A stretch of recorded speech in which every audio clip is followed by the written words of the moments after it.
느헤미야서 5장, 느헤미야서 5장 14절에서 마지막 절까지입니다. 또한 유다 땅 총독으로 세움을 받은 때 곧 아닥사스다 왕 제20년부터 제32년까지 12년 동안은 나와 내 형제들이 총독의 녹을 먹지 아니하였느니라.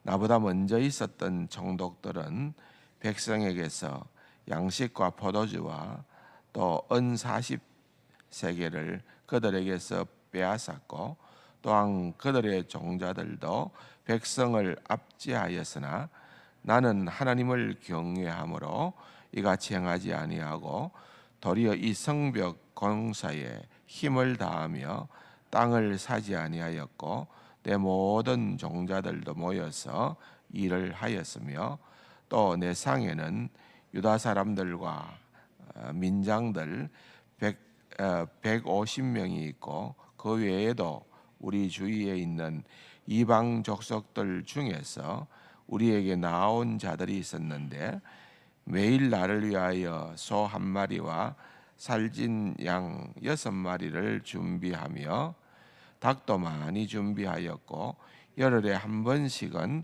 각종 포도주를 갖추었나니, 비록 이같이 하였을지라도 내가 총독의 녹을 요구하지 아니하였음은 이 백성의 부역이 중함이었더라.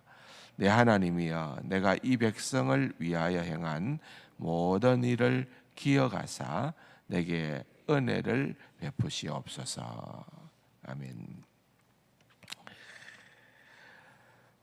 이스라엘이라는 나라가 망하게 되어지고, 또한 하나님께서 예레미야를 통하여서 이미 말씀하신 그 포로 기간 70년도 지나고, 그래서 또 1차, 2차, 3차에 걸친 일에 흩어져 있었던 나라를 떠났던 그러한 이제 유다 백성들이 본국으로 속속들이 돌아오는 그런 역사가 일어나게 되어졌습니다. 그럼에도 불구하고 사실은 그 세월 동안에 그야말로 상상해 볼 수 있지 않습니까? 예루살렘을 위시하여서 유다 전역이 피폐하게 된 거죠.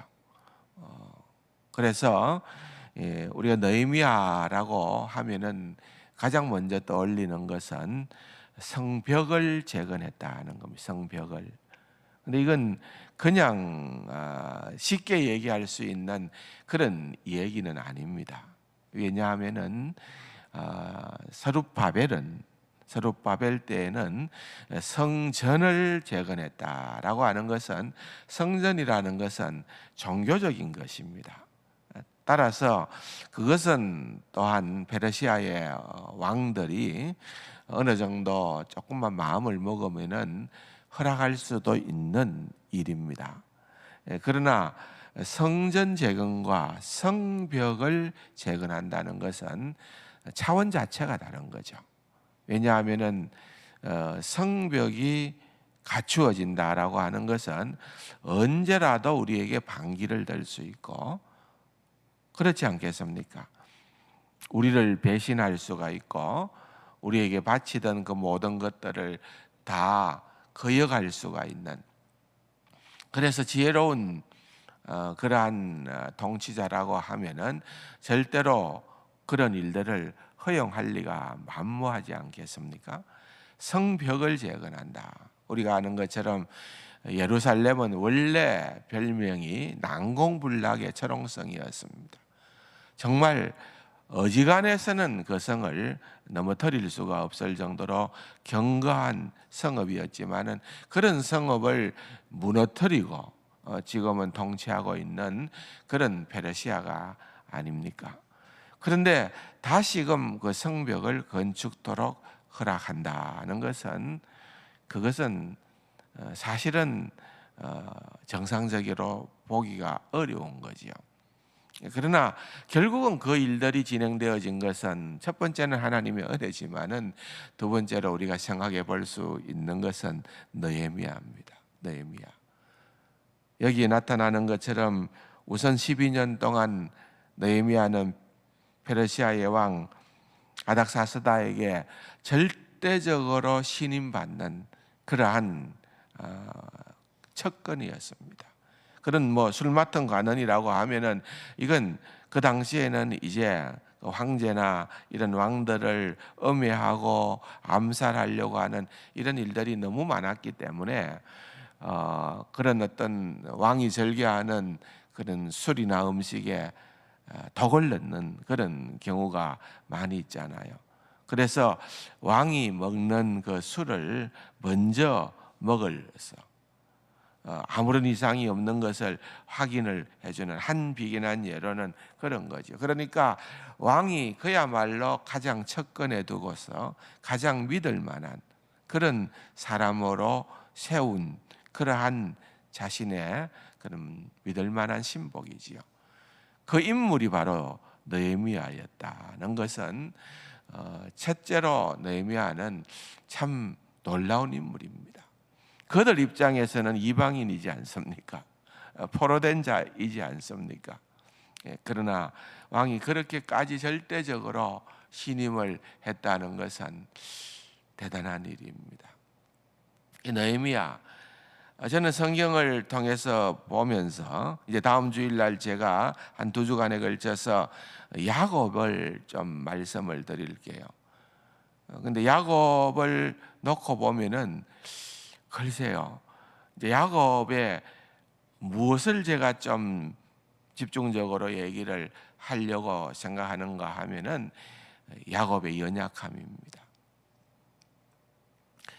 성경에 나타나는 많은 인물들 가운데 우리는 그 사람을 보면서 우리는 이걸 본받자, 이걸 본받자, 이걸 본받자라고 할 만한 것들을 정말 눈을 부릅뜨고 찾아봐야 겨우 찾을 수 있는 인물이 바로 야곱입니다.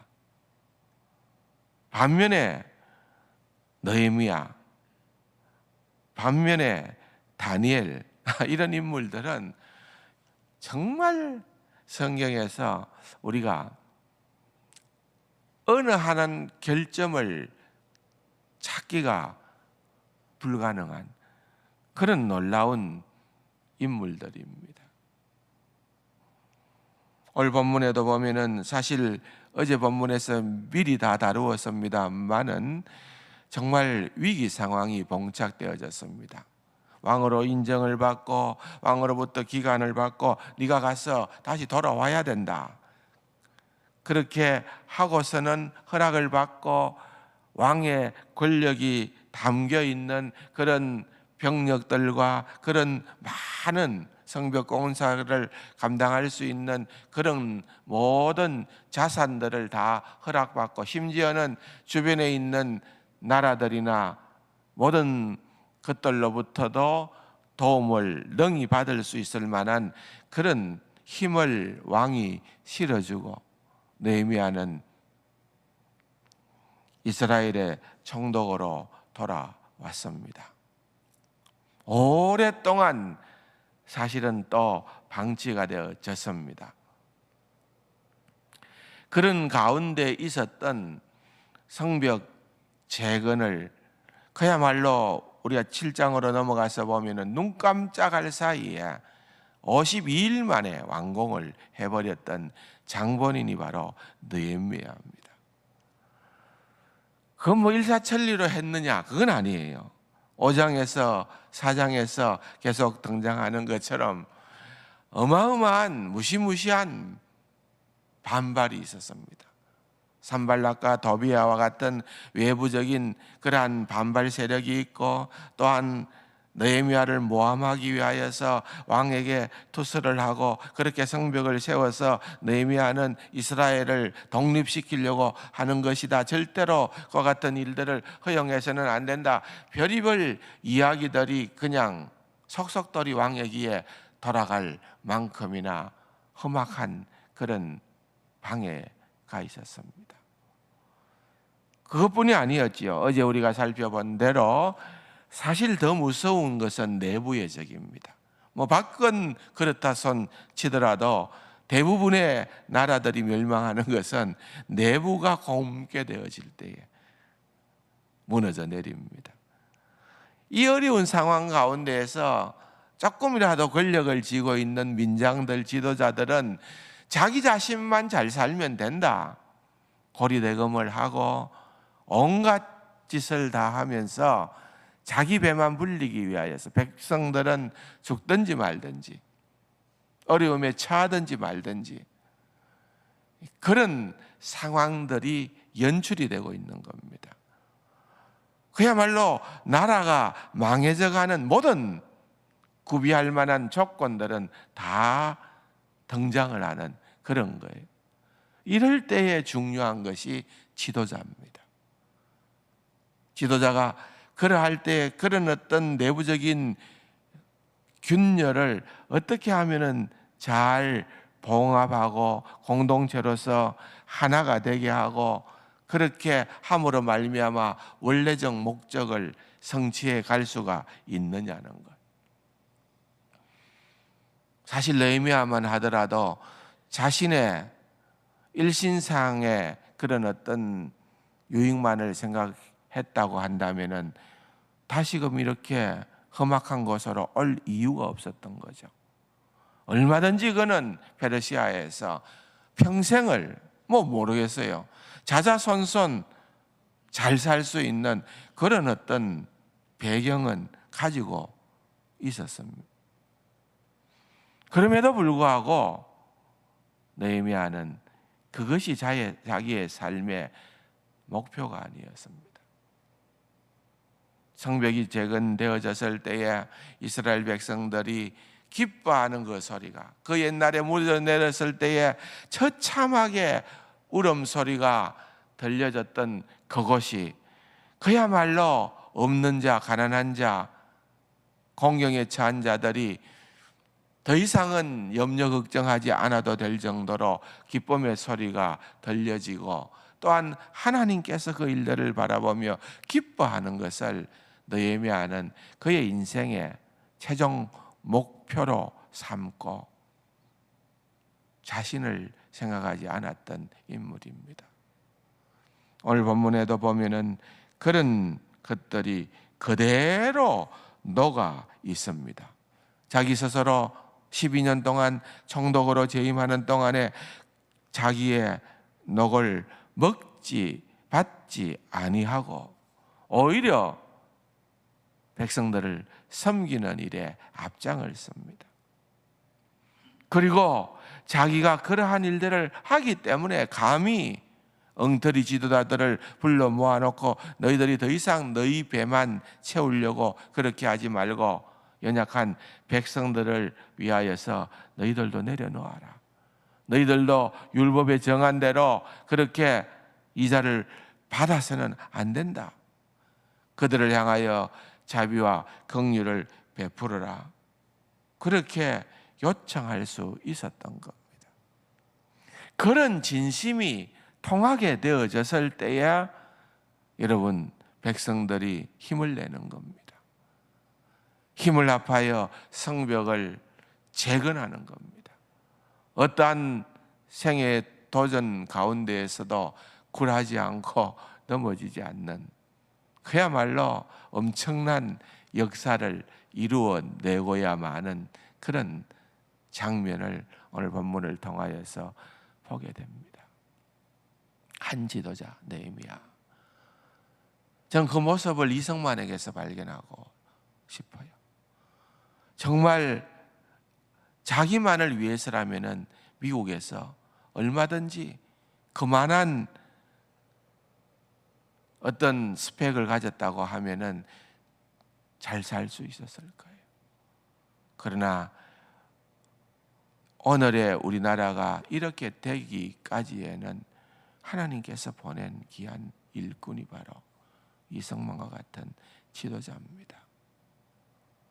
그런 역사가 다 왜곡되어졌는데 그걸 너무 모르는 사람들이 너무 많은데 그걸 알려주니까 여러분, 우리 성도들 가운데에서 저를 좌파신문이라고 하는 평화나무 그 엉뚱한 김용민에게 고소고발을 하셨습니다. 우리 목사님은 정치적인 설교를 하는 목사님입니다. 생각해 보십시오. 여러분, 우리가 예수 믿는 목적이 뭡니까? 결국은 우리의 시야가 좀 넓혀져야 됩니다. 아마도 저는 개인적으로 잘 모르죠. 이승만은 성경을 그토록 많이 보았을 때에 다니엘을 주목하지 않았을까요? 느헤미야를 주목하지 않았을까요? 내가 이런 성경에 나타나는 멋있는 인물이 나도 한번 되어 봐야 되겠다. 그것이야말로 내 인생의 진정으로 후회 없는 삶이 될 수가 있지 않을까? 그렇게 생각하지 않았을까? 저는 그렇게 짐작해 봅니다. 그렇지 않으면은 누구도 그런 미친 결단을 내리기가 쉽지가 않습니다. 얼마나 험악한 길을 걸어야 하는데요. 그냥 백성의 어려움이 그냥 객관적으로 보여지는 것이 아니라 내게 와 닿는 거예요. 오늘 본문에도 보면은 몇 절입니까? 16절 하반부에 보면은 이 백성의 부역이 중함이었더라. 너무 짐이 무겁다 그 말이죠. 거기에다가 더 돌멩이를 얹어야 되겠느냐 그 말이에요. 그 짐을 내라도 덜어 주어야 되지 않겠느냐 그 말이에요.